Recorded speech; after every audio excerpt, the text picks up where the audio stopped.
Sagutin po natin ang question ni Sir J. Rico. Pwede sa may GERD to, Doc? So ano po muna ang GERD, no? Ang GERD or gastroesophageal reflux disease ay isang kondisyon na kung saan ang ating stomach acid ay paulit-ulit nagfo-flow back papunta po, no, sa ating esophagus. Ang esophagus ay isang tube na nagko-connect sa ating mouth at sa ating stomach.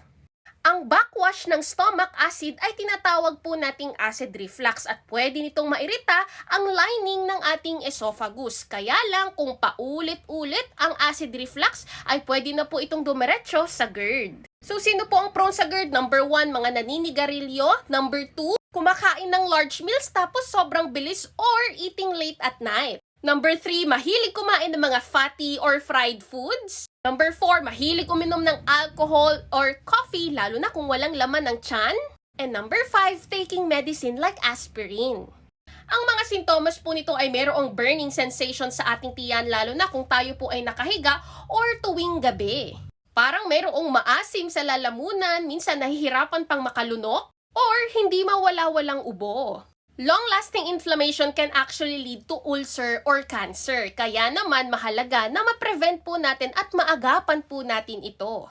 Isa sa paraan upang ma-neutralize ang ating stomach acid ay sa pagkain ng mga matataas sa fiber. Kaya lang in this modern society, nahihirapan na po tayo makuha ang mga ganitong klase ng pagkain. When it comes to supplements, I highly recommend Chef Ives Paragis Herbal Capsule. Dahil ito po ay mataas sa fiber, meron na po itong anti-inflammatory and antioxidant properties na nakakatulong sa ating GERD.